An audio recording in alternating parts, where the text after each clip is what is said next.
Terima kasih Anda masih bersama kami. Bagi Anda yang baru saja bergabung, kami hadirkan kembali 3 berita utama hari ini. Dikira diculik setelah 3 hari menghilang, murid SD di Kabupaten Sukabumi ternyata ikut komunitas anak jalanan. Pasokan minyak goreng kemasan sederhana subsidi minyak kita belum pulih. Harga jual dari distributor dan agen malah naik. Seorang lelaki terduga teroris ditangkap Densus 88 anti teror di Kabupaten Cirebon.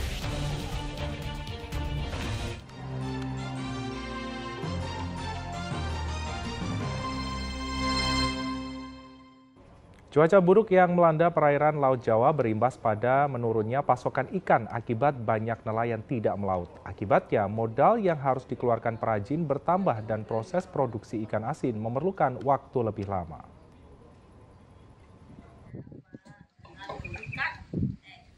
Cuaca buruk membuat produksi ikan asin di sentra pembuatan ikan asin Desa Patimban, Kecamatan Pusaka Nagara, Kabupaten Subang terhambat. Para perajin terkendala pasokan bahan baku ikan yang minim dari para nelayan dan harga garam yang terus naik. Harga garam di tingkat petani saat ini mencapai Rp3.000 per kilogram, padahal sebelumnya hanya Rp1.600 per kilogram. Padahal untuk mengolah 3 kuintal ikan untuk diasinin dibutuhkan sedikitnya 1 kuintal garam. Perajin yang masih mengandalkan sinar matahari langsung untuk proses pengeringan juga kerap terganggu dengan hujan yang masih turun. Kadang-kadang ikannya ya, kadang-kadang hari banyak sampai 2 kuintal. Pas cuaca buruk? Cuaca buruk mah nggak ada ikan, cuman 50 kilo ya? Iya, seluruhnya. Kalau cuaca buruk mah gelombangnya besar, nggak ada ikan. Tuh. Para perajin ikan asin berharap kondisi cuaca kembali membaik agar pasokan ikan dari nelayan dapat kembali lancar. Harga garam turun dan curah hujan berkurang sehingga mereka dapat memproduksi ikan asin lebih banyak dengan modal yang lebih kecil. Zainal Arifin melaporkan dari Kabupaten Subang. Ya, pasokan minyak goreng kemasan sederhana subsidi minyak kita belum pulih.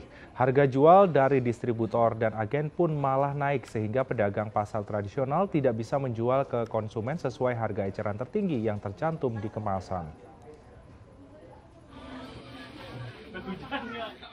Meski pemerintah melalui Kementerian Perdagangan telah menjanjikan penambahan pasokan minyak goreng kemasan sederhana bersubsidi minyak kita sebesar 150.000 ton, kelangkaan minyak kita masih terjadi di Pasar Indihiyang, Kota Tasikmalaya. Jikapun ada, harga jualnya ke konsumen bukan Rp14.000 per liter seperti seharusnya, namun Rp16.000 per liter. Ini terjadi karena untuk mendapatkannya, pedagang harus membelinya di agen dalam bentuk paket dengan barang lainnya, seperti tepung, madu, atau produk lain yang kurang peminatnya dengan perbandingan 3:1. Tidak terlalu susah, cuman pembeliannya aja sekarang agak susah dan ribet. Kenapa Ibu? Soalnya kan dulu mah nggak pakai, kalau kita pesan minyak kita selalu hadir minyak kita. Kalau sekarang mah sistem ada KTP, ada kawinan barang yang nggak laku, dikawinin sama minyak kita. Contohnya Ibu? Contohnya pertama minyak kita dikawinin sama madu rasa. Oh, ini ya? Yang set. Set itu ya? Madu itu ya? Pokoknya sekarang minggu sekarang sama tepung rose band. Nggak tahu minggu besoknya mah. Itu perbandingannya berapa Ibu? Maksudnya? Misalkan 2 dus minyak kita harus 1 dus atau gimana? Dari 3 dus minyak kita, 1 dus rose band. Gitu. Nah itu Ibu ngejualnya gimana itu? Ngejualnya sih alhamdulillah, cuman rose bandnya agak telat, yang cepat keluarnya minyak kita. Tapi meski lebih mahal dari harga eceran tertinggi, konsumen tetap memburu minyak kita karena masih lebih murah dibandingkan dengan minyak goreng curah. Jualan gorengan. gorengan di rumah, pakainya minyak apa? Minyak kita. Minyak kita. Kenapa pakai minyak kita Ibu? Ya, lebih murah daripada kemasan yang lain. Oh gitu ya. Kalau curah kan cepet habis itu. Oh cepet habis. Sekarang kan lebih mahal minyak curah. Mahal lebih mahal. Ibu kalau nyari minyak kita susah nggak? Kalau sekarang susah katanya. Susah ya. Paling belinya 1, 2. Langka dan sulitnya mendapatkan minyak kita juga dialami pedagang pasar muka Kabupaten Cianjur. Kelangkaan pasokan juga memicu kenaikan harga beli dari distributor sehingga pedagang harus menjualnya ke konsumen dengan harga Rp16.000 per liter. Akibatnya, omset penjualan pun turun hingga 50%. Kalau langka, ya langka. Kalau itu sekarang ada, cuman nggak terlalu banyak seperti yang kayak biasanya gitu. Itu dari kapan, Nak? Udah 3 mingguan lah, 3 mingguan. Otomatis harga naik juga berarti? Iya, mas dari agennya kita dapat harga mahal. Untuk harga jual sendiri berapa? Kalau harga normalnya tadinya 14.000. Kalau untuk sekarang itu penjualan per 1 liter 16.000. Ini dipasok atau yang beli sendiri? Dipasok. Dipasok. Awalnya berapa pas normal? Awalnya kita penjualan itu per 1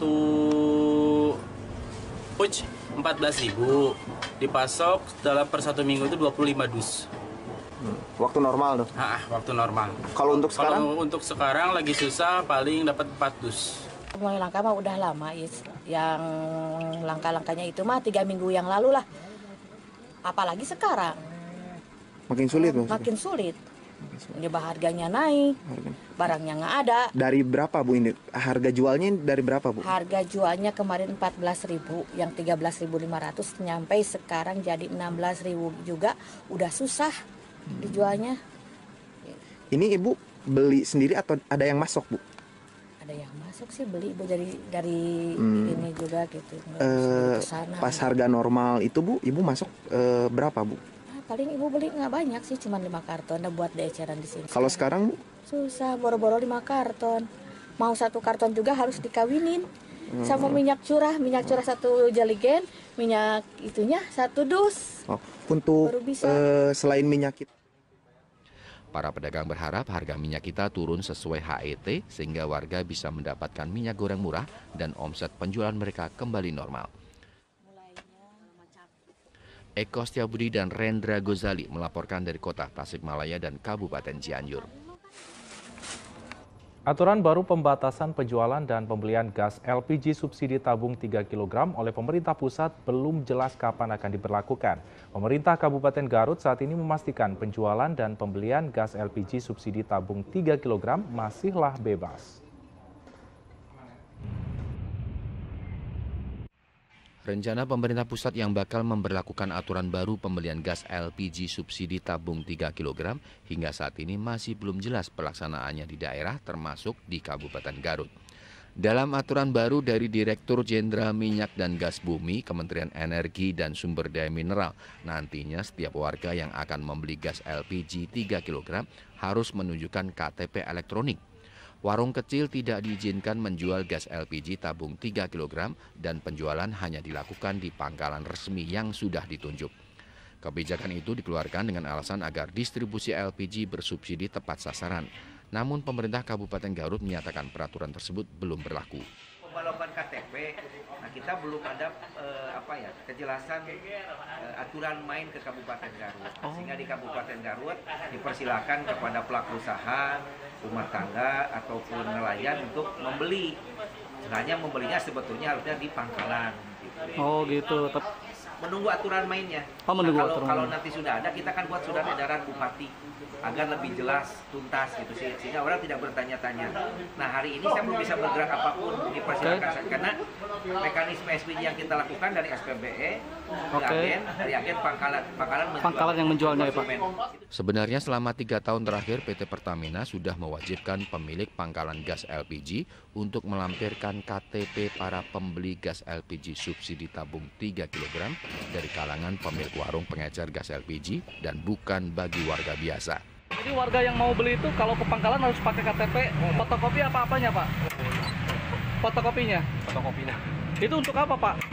Buat logbook. Buat logbook. Logbook itu apa Pak? Ya, data buat ke Pertamina. Data buat ke Pertamina, penerima. Nah kalau yang belinya di warung gitu? Nggak tahu kalau yang di warung. Berarti nggak pernah ada ini minta. Tapi buat ke pangkalan mah diminta gitu Pak? Ke pangkalan mah diminta, dari kantor juga diminta. Oh diminta. Sudah sejak kapan Pak? Sudah hampir berapa tahun lah. Oh udah berjalan lama? Berjalan lama. Data Pemkab menyebutkan kebutuhan gas LPG tabung 3 kg setiap tahun untuk wilayah Garut mencapai 25 juta tabung.